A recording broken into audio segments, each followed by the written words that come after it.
Hi, my name is Connie Luglanis and you're watching the video Detection of Strabismus Observation. This is the first video in a series of videos which we will be discussing how we go about detecting strabismus. And the first opportunity you have in a clinic to detect strabismus is through observation. And often you'll observe the patient even as they're walking into your room or whilst they're seated and you're taking a history. These are good opportunities to observe your patient and see whether you notice an eye turn.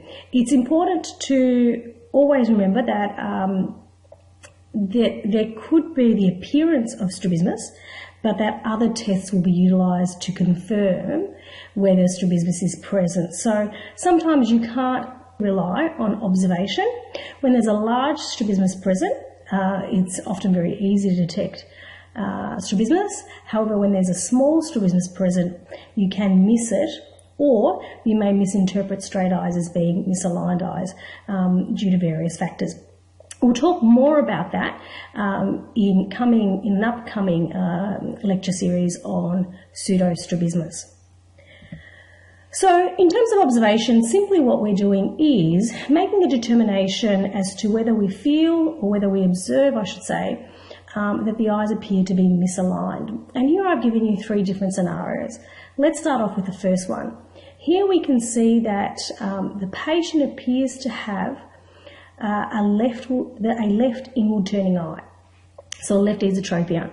And this becomes obvious to us because the sclera, if we can see here to the right, is far greater, or we can see more sclera here as this eye looks straight ahead, versus here where we don't see much sclera as the eye is turning in. Okay, in the second photograph here we have a patient which appears to have a right exotropia. And in this instance, the sclera here is much greater on the right side as compared to the sclera on this side. Now, the other thing we observe of this patient in this particular photograph is that the patient is not quite looking straight ahead as was the patient in the first photograph. Now, just be careful when you're observing patients when they're looking to the right or to the left, or when they're not looking at you straight ahead, as this can, in some instances, create illusions of strabismus being present. So when you're looking at photographs and you're wanting to determine in a family album test, for instance, whether strabismus is present, often it's best done with the patient looking straight ahead. Okay, in the final photograph here we have a patient who we can clearly see is looking straight ahead with the right eye, but the left eye here is hypotropic. And we can see again, if we use the sclera as the guide, that here we have far much more greater sclera, or we can see sclera here as compared to no sclera in the right eye. Okay, so in terms of recording our observations, we would do this by simply indicating what we've observed in clinic.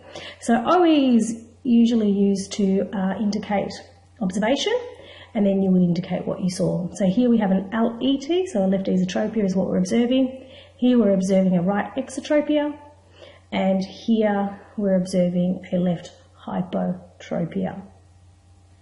Okay, that brings us to the conclusion of this video. Thank you for watching.